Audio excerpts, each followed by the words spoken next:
Good morning. My name is Sebastian Francis. I'll be talking about the guidelines published in 2022 relating to the WHO HEM5 and the new ICC guidelines for myeloid disease. Next slide, please. So I was going to talk about the two classifications, the WHO HEM5 classification and also the new ICC 2020. I will also briefly discuss the differences and similarities between the WHO HEM5 and ICC 2020 using real-life cases which we've encountered in Sheffield and how we've actually signed them off and integrated them. And at the end, I'll also talk about the clinical implications as to what these two classifications mean on the ground and how it affects chemotherapy delivery and how it also affects how we report subsequent bone marrow biopsies and assess response to treatment. Next slide, please.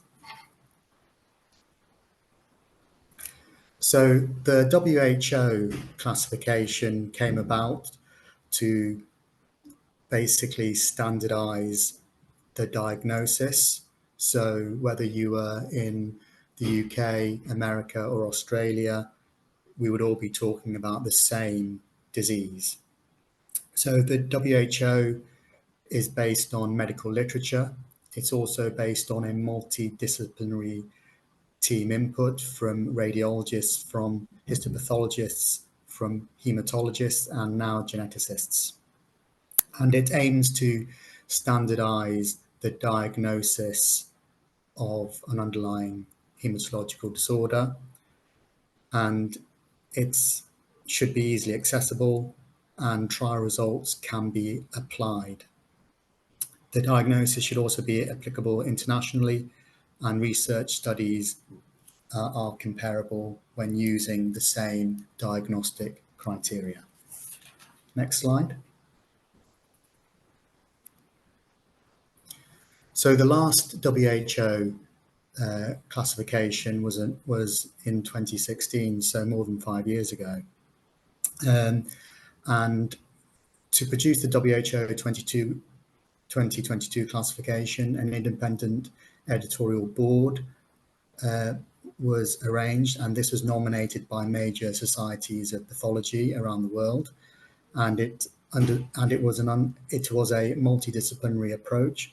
And the board included geneticists, radiologists, hematologists, and histopathologists.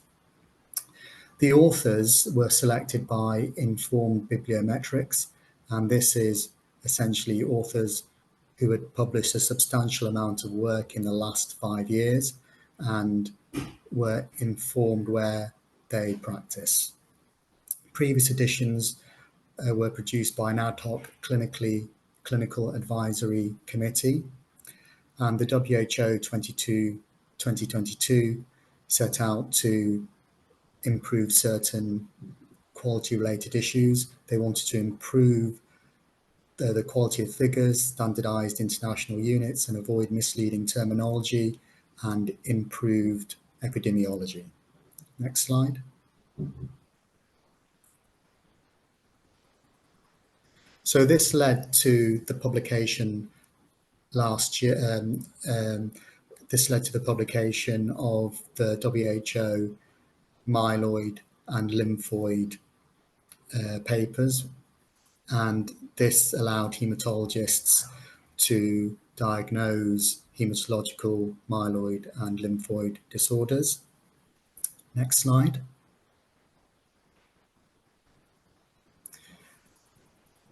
There were lots of meetings between the WHO, the Society of Hematopathology, and the European Association for Hematopathology, and also Dr. Cree. Unfortunately, no consensus was reached to convene a clinical advisory committee prior to the publication of the WHO 2022.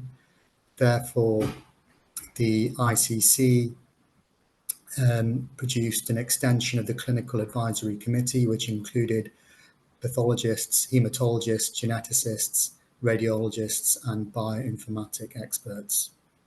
So the aim of the ICC 2022 guidelines is very similar to what the WHO was trying to achieve. The ICC wanted to define real disease entities, facilitate diagnosis and prognostication, and improve treatment of affected patients, and permit the design of innovative clinical studies. So the aim of the ICC and WHO were very, very similar. What I will say is the ICC is much more clinically clinically relevant to clinicians. Next slide.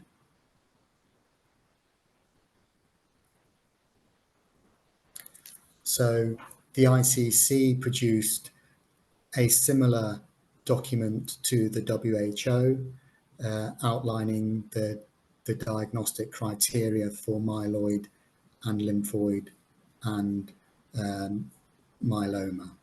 As you can see from the authors, there are some very eminent authors in this, and so the ICC and the WHO are have both been written by very eminent physicians. Next slide. So that sets the ground for as to why we've now got two classifications. So I was going to start off by talking about the differences between 2016 and differences between WHO and ICC, and that is important for determining what AML is. We've all been used to AML defined as blasts more than 20%. However, the WHO and ICC have changed the strict 20% blast cutoff for AML based on disease biology. So I wanted to start by presenting real-life cases that we have seen in Sheffield and have integrated in our HOD sign-out. So the first case is a 49-year-old male who presented with tiredness and lethargy, and a full blood count showed a HB of 92 and a white cell count of 9.2 and platelets of 62, and a blood film showed cup-like blasts. The immunophenotyping showed CD33, CD13 and 117. The patient was negative for HLA-DR and CD34. A bone marrow aspirate was undertaken, and this identified 13% blasts and was reported as MDS-IB2. The high-throughput sequencing identified the MPN1 mutation and the DNMT3A mutation. So if you cast your mind back to the previous 4th edition of WHO, we would call this MDS with excess blasts 2.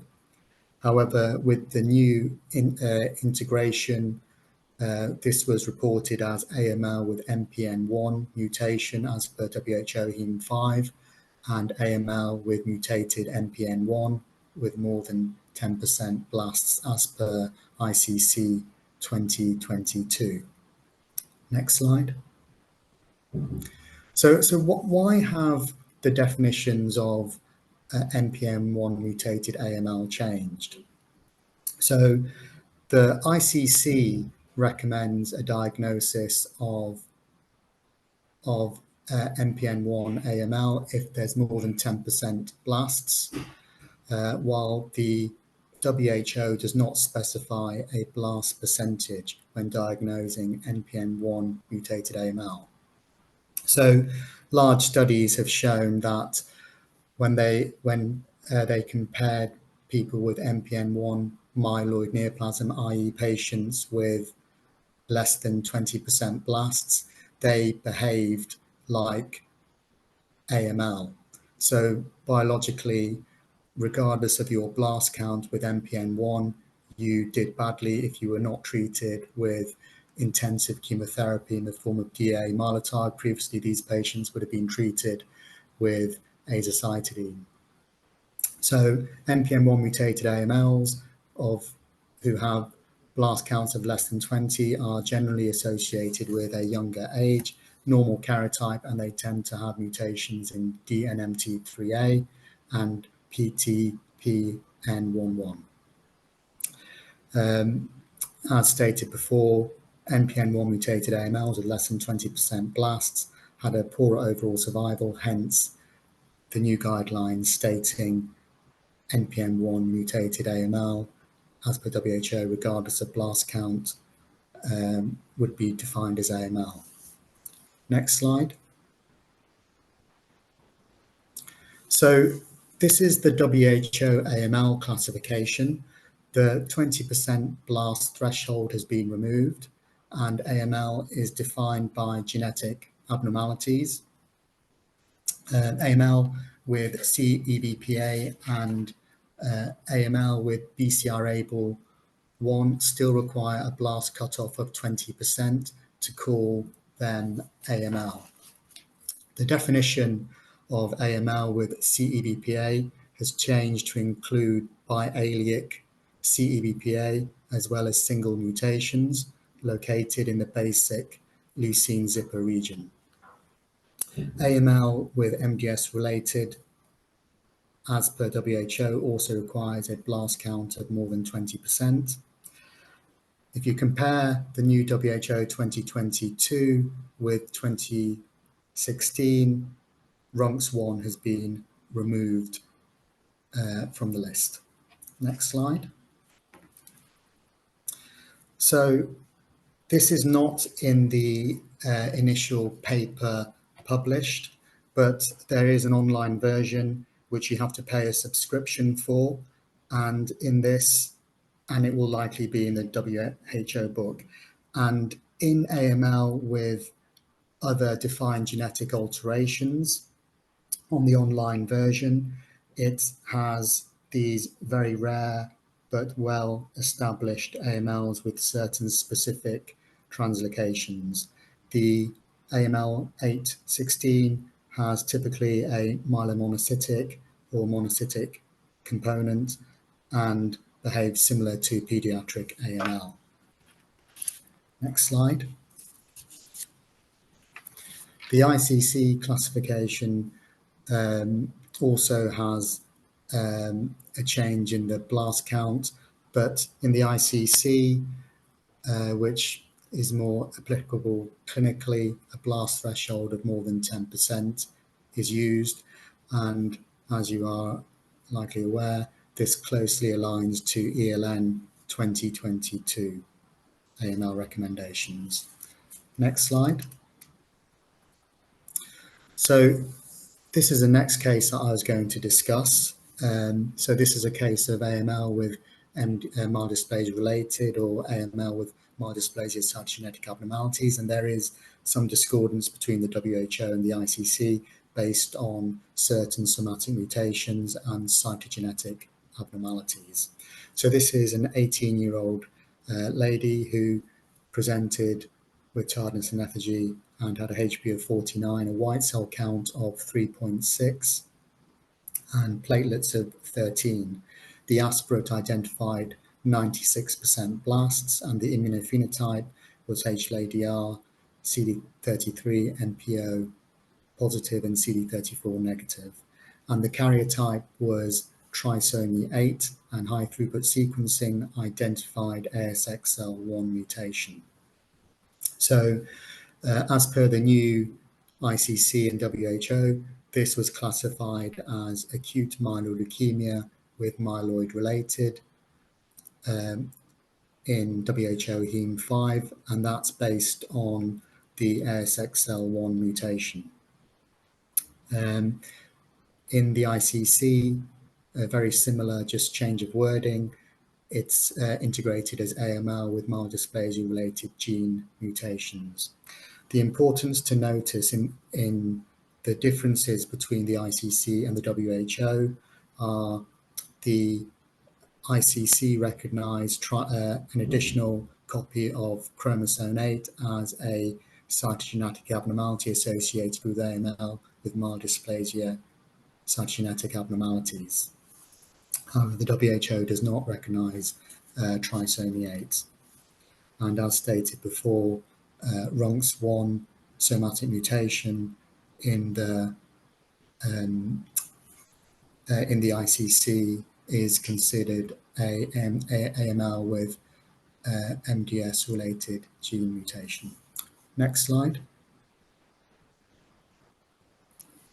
So this is a table of the somatic mutations and the cytogenetics defining AML myelodysplasia related for WHO, and on the left the same cytogenetic abnormalities and the gene mutations that define AML with MDS-related gene mutations, AML with cytogenetic abnormalities as per WHO. Next slide. So AML with myelodysplasia related compared to AML with myelodysplasia cytogenetic abnormalities. As stated, the ICC includes the trisomy 8 as a myelodysplasia-related cytogenetic abnormality in the context of AML. It's important to also note there is a hierarchy of abnormalities. So AML with myelodysplasia-related gene mutations would trump AML with myelodysplasia-related cytogenetic abnormalities. Next slide. So this case highlights the actual hierarchy of AML cytogenetic abnormalities. So this is a 20-year-old lady who presented with bilateral tonsillar enlargement, and the full blood count showed a HB of 87, a white cell count of 56, and a platelet count of 116. And the film showed numerous blasts, and the aspirate showed 94% blasts. The karyotype showed abnormalities of monosomy 7 and also showed an inversion of the long arm of chromosome 3. And FISH confirmed the presence of a rearrangement of the MECOM in 35% of cells. The high throughput sequencing identified BCOR, KRAS, and WT1. BCOR is an AML with MDS-related gene mutations. So it's very important how to actually classify this. So monosomy 7 is a cytogenetic abnormality that can define AML with cytogenetic abnormalities as per ICC and WHO. And as said before, BCOR can also define AML with gene-related mutations. So the hierarchy of this would be MECOM as a specific gene cytogenetic abnormality would trump both the somatic gene abnormalities and also the monosomy 7. So this would be correctly integrated as an acute myeloid leukemia with MECOM rearrangement as per WHO HEM5, and very similar with ICC AML with inversion 3 MECOM EV1. So this should not be classified as AML with MDS-related cytogenetic abnormalities. Next slide. So this is the hierarchical classification of the ICC classification for AML. So anyone with a blast count of more than 10%, if you follow this algorithm, this was published in the ELN AML, and if you had an AML defining recurrent genetic abnormality, then you'd be diagnosed as that.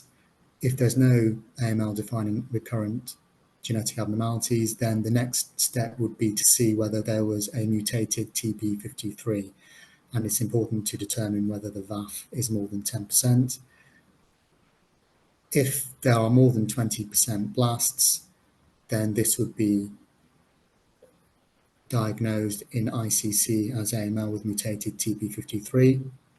If there are no TP53 mutations, then we would then look at the gene mutations, which include ASXL1, BCOR, EZH2, RUNX1, SF3B1, SRSF2, and STAG2, and U2AF1, and ZRSR2. And again, if there were more than 20% blast, then this would be diagnosed as AML with mild dysplasia-related gene mutations. If there were none of those gene abnormalities, then we would then go on to look at the karyotype to see whether it was complex or whether it was specifically had abnormalities of chromosome 5, 7, 8, 12, and 17, in which case it would be called AML with mild dysplasia-related cytogenetic abnormality. And if these are not present, then it would be classified as AML not otherwise specified.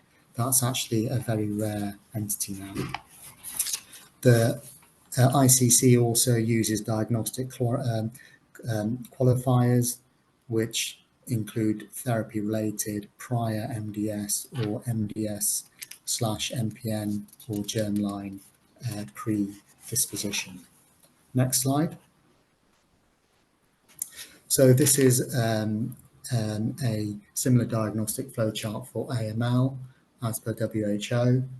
And so again, this is very similar, looks at the blast count, and if there's no genetic defining abnormalities, then need to ask whether there's a history of MDS-MPN or MDS, what the mutations are, whether we've got ASXL1, BCOR, EZH2, SF3B1, or what abnormalities in terms of cytogenetics are present, and that will help us determine whether this is AML with defining genetic abnormalities or AML with mild dysplasia related. And again, if there's no genetic features, then this will be diagnosed as AML defined by differentiation. And again, there's qualifiers in the WHO classification, such as therapy-related, germline predisposition, and prior MPN. Next slide. So I wanted to also highlight a case of how an integrated report would look like if a patient was diagnosed with AML and had previous cytotoxic chemotherapy. So again, this is a real-life case in Sheffield, a 65-year-old man who was previously treated with R-CHOP chemotherapy for lymphoma in 2019, presented in 2023 with pancytopenia, and the initial bone marrow aspirate identified features of MDS. So he then progressed to AML with 56% blasts, and the karyotype was complex, and high throughput sequencing identified the TP53 mutation with a variant allele frequency of more than 10%. There was also the ASXL1 mutation and TET2 mutation as well. So in terms of integrating this report, we would classify this as a myeloid neoplasm AML progressed from MDS with post-cytotoxic therapy. So that would be how we would classify this presentation with previous chemotherapy progressed to MDS and progressed to AML. So if we contrast this to the ICC would identify TP53 mutation. The TP53 mutation was more than 10%. So the ICC would classify this type of AML as AML with mutated TP53, therapy related, which is the qualifier, and recognition that it progressed from MDS. Next slide. So this again is where the ICC and the WHO diverge. The ICC recognizes this entity called AML with mutated TP53. It's a new major criteria for AML, and the TP53 mutation has to have a variant allele frequency of more than 10%. And AMLs with mutated TP53 have a very poor prognosis and are commonly associated with a complex karyotype. And cases with 10 to 19% blasts are classified as MDS AML with mutated TP53. So this has come about because large studies published by Elisa Bernard in 2020 identified that AML with mutated TP53 was a very distinct disease and tended to have a very poor outcome. Hence, ICC has included this as a category. WHO does not include TP53 as a major criteria. Next slide, please. So the ICC recognises myeloid neoplasms with mutated TP53. So if you have MDS with mutated TP53 and the blasts are 0 to 9%, then and you have a multi-hit TP53 or TP53 mutation with a VAF more than 10% and complex karyotype, then this would be classified as MDS with mutated TP53. If you have 10 to 19% blasts in the marrow and you have a TP53 mutation of more than 10%, this would be diagnosed as MDS AML with mutated TP53.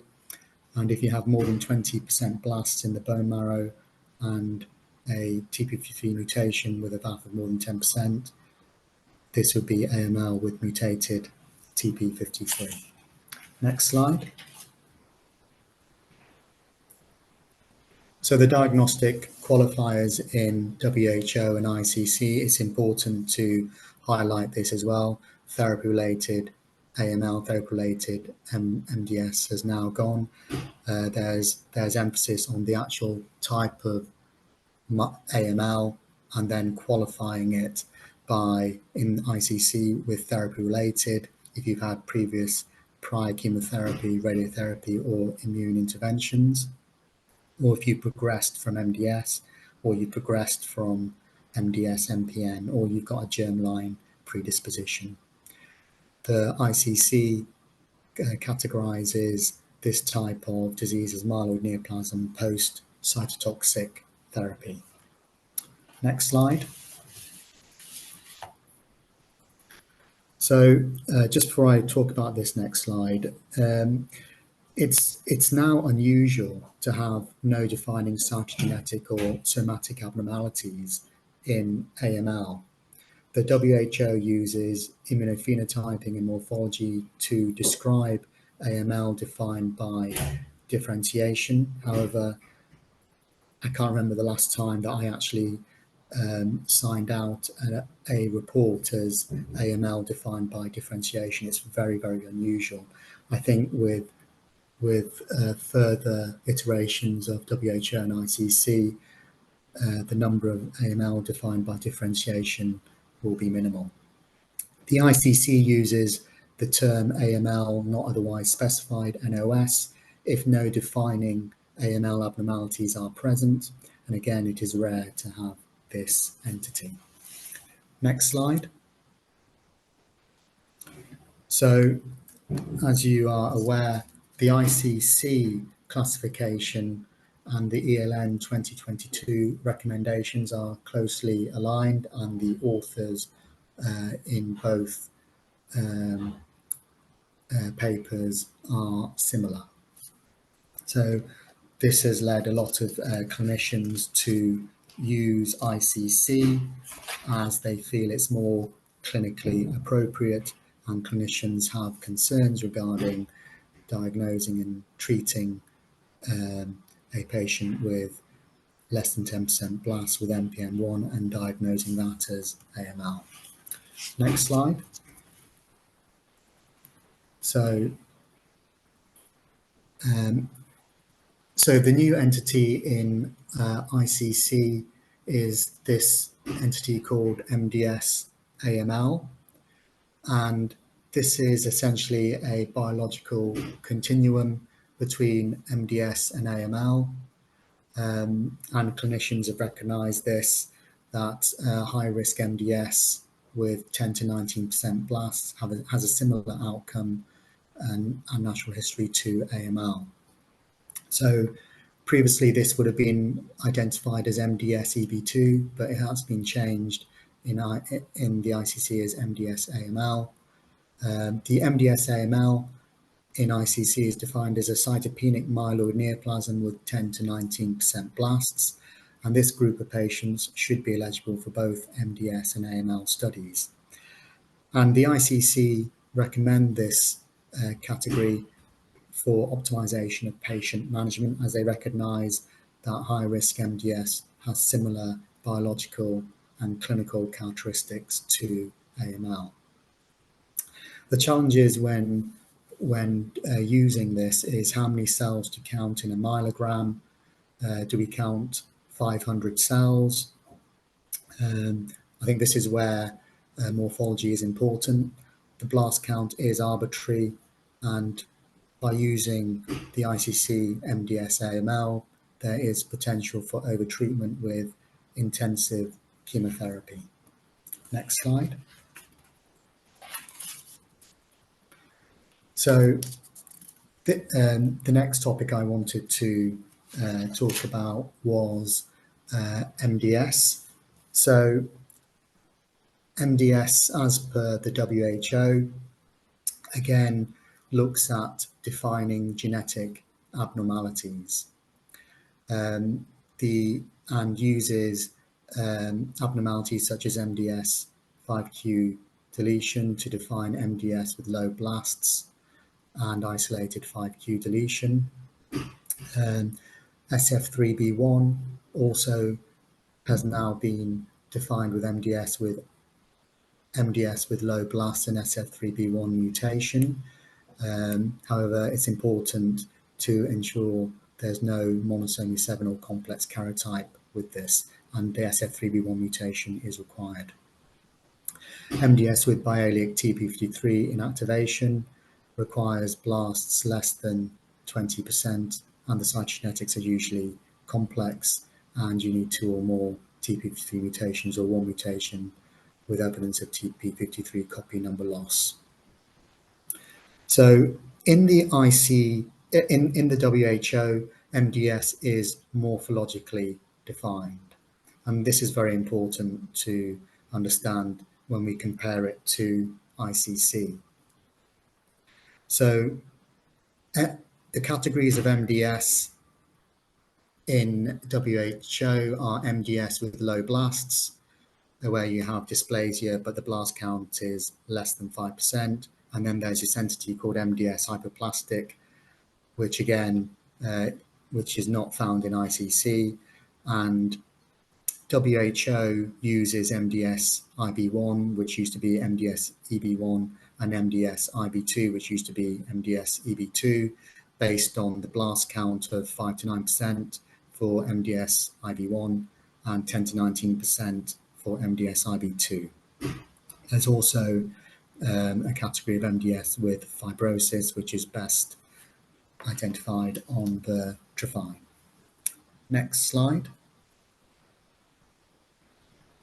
So this is the MDS categories for MDS defined by ICC. So very similar, again, the ICC recognizes the importance of SF3B1 and cytogenetic abnormalities such as deletion 5q. However, this is very important. So in ICC, you can have a diagnosis of MDS NOS without any morphological abnormalities on the aspirate. And this occurs if you do cytogenetics and you identify the monosomy 7 or the deletion 7q, or you have a complex karyotype. So this is, really important. So there are many clinicians who refer patients because they have unexplained cytopenias, and they want to understand why these patients have unexplained cytopenias. So regardless of whether you see dysplasia, if there is a high clinical index of suspicion and you cannot explain the cytopenias, and cytogenetics is performed and you have monosomy 7 or del7q, this is MDS. The other category that ICC uses is MDS-NOS with single lineage dysplasia based on morphology and blasts less than 5% in the bone marrow, but excluding the SF3B mutation or the TP53 mutation. MDS-NOS with multilineage dysplasia, similar to the previous WHO 2016, where you have more than one cytopenia and dysplasia in 2 or more cell lines, but blasts still less than 5% in the bone marrow. MDS with excess blasts is now considered 5 to 9% blasts in the bone marrow, and there should be no evidence of the TP53 mutation. And the new entity in ICC is MDS-AML, where you have typically more than one dysplastic lineage, you have more than one cytopenia, and you have 10 to 19% blasts.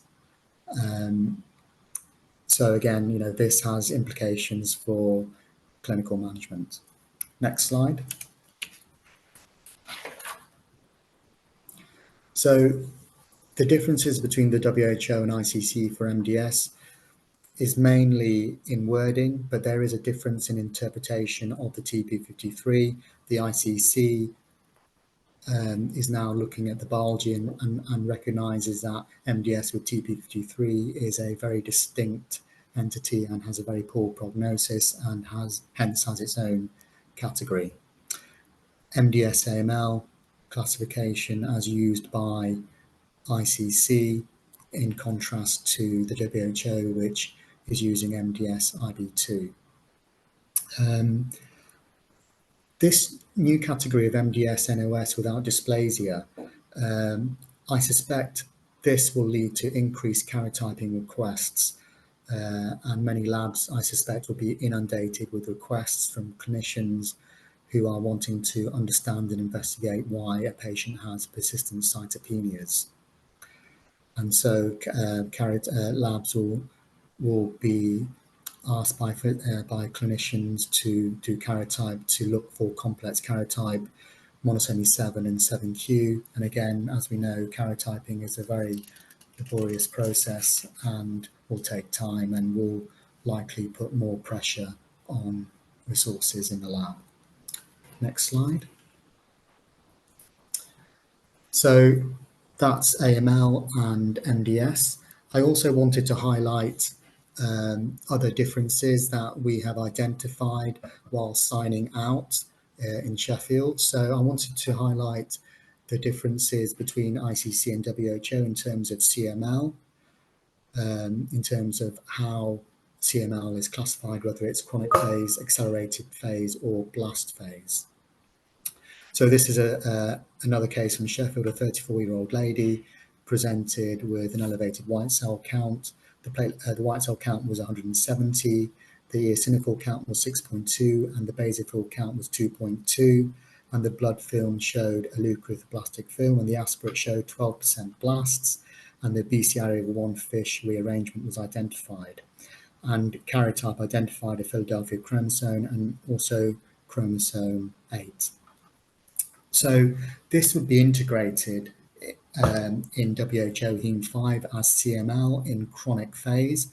However, the WHO would recognize the importance of chromosome, an additional chromosome 8, however, but would not classify this as anything other than CML in chronic phase. However, the ICC would classify this as CML in accelerated phase based on the trisomy 8, which is a high-risk cytogenetic abnormality, and also blasts between 10 to 19% blasts in the bone marrow. Next slide. So, as pointed out, there is a discrepancy in the ICC and WHO CML classification. The ICC gives great importance to a double Philadelphia chromosome, trisomy 8, complex karyotype, an additional copy of 19, and 3q26 abnormalities and isochromosome 17q would all be classified as CML accelerated phase in ICC. The WHO feels the previous subcategory of CML in accelerated phase is less relevant in the TKI era, and it emphasizes high-risk features such as ABL1 kinase domain mutations and additional cytogenetic abnormalities. As we're aware, patients who present with CML in accelerated phase, if they're started on TKIs, they can have good outcomes. However, if you progress from CML chronic phase to an accelerated phase characteristic, then your prognosis is not so good. Next slide. So I also wanted to highlight another case that we encountered in Sheffield of a patient with chronic neutrophilic leukemia. So this was a really interesting case. So this patient was actually diagnosed in Australia, and the white cell count in Australia was 20.6. So I'll explain the significance of that. So she's a 63-year-old lady who presented in Australia with hepatosplenomegaly. She normally resides in Sheffield, but went to Australia for a holiday. And in Australia, as I say, the white cell count was 20, and they diagnosed CNL and started hydroxycarbamide. She came back on the next flight back to the UK and was seen in clinic promptly, and at which point we identified an abnormal full blood count with a HB of 110, white cell count 47.7, platelets 166, and predominantly neutrophils, and the neutrophil count was 31.2 with monocytes 1. And the bone marrow aspirate was repeated in Sheffield, and this showed a hypercellular marrow with mainly neutrophils and no blasts. And high throughput sequencing identified the CSF3R mutation, and BCR-ABL was not rearranged. Next slide. So interestingly, when I got the letter from Australia, they did report this as chronic neutrophilic leukemia, and interestingly, the clinician who wrote me the letter actually stated the ICC classification and didn't acknowledge the WHO classification. So the main difference between the ICC and WHO for chronic neutrophilic leukemia is the white cell count. So the white cell count in ICC is determined as a white cell count of more than 13, while in the WHO classification it's identified as a white cell count of more than 25. However, both classifications put great importance on identifying the CSF3R mutation and excluding BCR-ABL and other myeloproliferative neoplasms such as PV, ET, and primary myelofibrosis. Both ICC and WHO recognise the aspirate will be hypercellular with an expansion of granular poiesis and blasts less than 10%. Next slide. So this is coming to the end of the talk now. So what are the practical implications of using the ICC and the WHO? Because it has changed the landscape. It's made sign-outs more complicated, and we tend to find you can't do diagnostic sign-outs without both the ICC and WHO papers in front of you. And in the UK, we're encouraged now to report both the ICC and the WHO. So messages that I've taken from this is the ICC is using sequential AML and MDS/AML diagnostic approach, and it requires rapid molecular genetic capacity and rapid turnaround times. And My concern is it can cause physician confusion, as how would you treat an AML with NPM1 mutation when the blast count is less than 10%? Would you use DA-Mylotarg? Although in the UK, the blue tech prescribing would not permit you to do that. If you have MDS AML, would you administer venetoclax azacitidine but the blue tech requires you to have a 20% cutoff as diagnosis of AML. So this can potentially cause variability in treatment and can also cause confusion in terms of standardization of diagnosis. What you don't want is someone diagnosed in London and Sheffield with two different diagnoses, which will impact on treatment and clinical studies. In the UK, the ICD-10 is a mandatory requirement.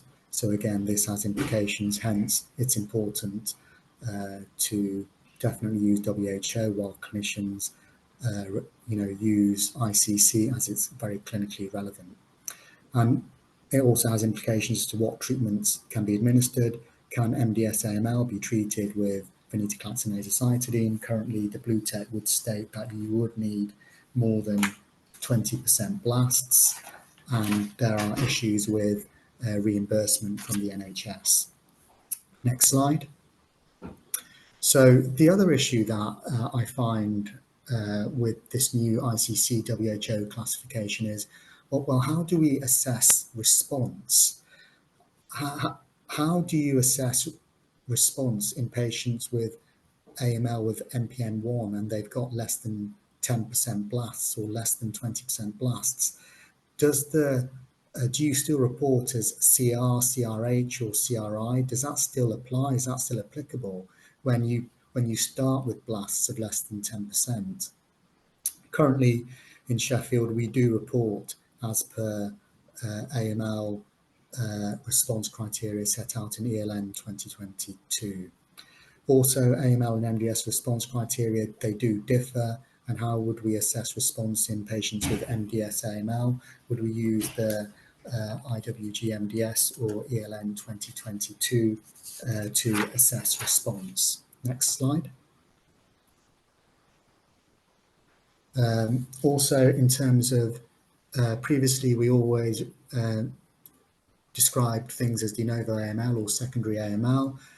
However, this is a bit more complicated. Previous history of MDS or MDS MPN or prior chemotherapy would define this entity.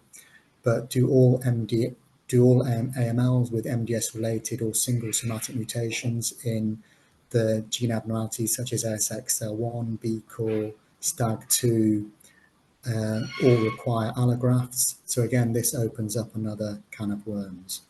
Next slide. In terms of clinical trials, the rationale for MDS AML category was intended by the ICC to permit entry into AML clinical studies because there was a recognition that MDS AML, i.e. 10 to 19% blasts, behaved as AML. But there will be eligibility issues based on whether you use the WHO or the ICC classification to enter global studies. And it's also important how to interpret previous studies and current ongoing studies based on the label of AML based on WHO and ICC. And clinically, we will need to evaluate how to assess these responses, and the clinical trials will need to be very careful as to how they assess response, especially in MDS AML category. Next slide. So this is my last slide. So this raises a number of questions. I think we all need a clinically relevant classification and diagnostic consensus. So it would be preferable to have one classification. So everywhere globally, we would be saying the same thing. The diagnosis would be identical. The ICC and WHO has has changed potentially how we would treat patients with AML and MDS. And so we would need to think about treatment algorithms for NPN1 mutated AML with less than 10% blasts, and also MDS AML. Currently in the UK, it's a bit easier because the Blue Tech prescribing system would only allow you to prescribe certain chemotherapy based on blasts cutoffs. The ICC and the WHO have improved diagnosis of AML, and that's undeniable. The ICC, with its hierarchy of mutations, does rely on labs to produce rapid turnarounds for patients with NPN1. And so there will be patients, although very rare, who have 10 to 19% blasts and need rapid NPN1 mutation testing. And again, rapid turnaround times for TP53 mutations, as this identifies a group of patients with very poor diagnostic disease. And there'll need to be some consensus regarding how to report following chemotherapy aspirates on patients with MDS AML and genetically defined AML with blasts less than 10%, such as NPN1. And the most important thing that I think a lot of labs in the United Kingdom and globally need to think about is how they actually issue laboratory reports. Currently in Sheffield, we use very detailed morphology descriptions of megakaryocytes, granular poiesis and erythropoiesis, and there's no need to also describe whether there's more than 50% dysplasia in any lineage, as AML with MDS-related gene abnormalities are no longer defined by that. So I'd like to end my talk there. Thank you. Thank you, Sebastian. That was absolutely fantastic. I think we can all agree that was a superb talk and very thought-provoking. So if it's okay, I think we'll quickly turn our attention to the questions, Sebastian, that have been coming in as you've been speaking. Thank you, everybody, for putting questions in, for upvoting them. I'm going to work my way down the most popular questions, but I do think that the top question, Sebastian already answered that in his talk when he was discussing the running two systems in parallel, causing confusion, where he was discussing the different treatments. So I think that question has already been addressed. So, Sebastian, the second top voted question is from an anonymous attendee. They say they appreciate it might be early days, but which system, WHO5 or ICC, is preferred by clinicians? Which do you feel has the best utility in the clinic? So personally, and when I speak to lots of my colleagues, and when I speak to my colleagues in the region, they prefer to use the ICC because it makes biological sense. You know, they look at things like TP53 mutation, and there's a distinct entity, and again, the ICC is very aligned to the AML ELN classification, and it lends to clinicians. Okay, thank you. Moving on to the next question, which is from Elizabeth Natal Milcio. Apologies if I pronounced that incorrectly. She says, thank you for an excellent overview of both classifications. Given that the WHO 22 is online only and some sections appear unfinished, while ICC 22 is just a paper, should we really be teaching the WHO published in 2017 on discrepant cases? Or maybe we should be including all three of them? So the BSH sent a statement, and so in the UK we follow that. So the British Society of Haematology has stated that we need to definitely diagnose patients as per ICC and WHO, and in Sheffield we actually sign out by using WHO edition 4. Right. Okay. Thank you. I am conscious that we have got excuse me, quite a few of the questions, but I'm also very conscious we do want to finish on time. Both I appreciate you've got other commitments, Sebastian, and I know that a lot of the attendees have. So I'm going to just invoke sort of chair's privilege. I'm going to ask a slightly different question that's not on the list. WHO5, it's one of 14 volumes that cover all malignancies across an entire range from breast tumours to paediatric to reproductive tumours. Are we, by having two sets of guidelines for hemato-oncology, are we going to be out of step with colleagues in other areas of malignancy? Or is a similar situation arising in other areas? From my understanding, this is just unique to hematology. I think the other cancers just use WHO.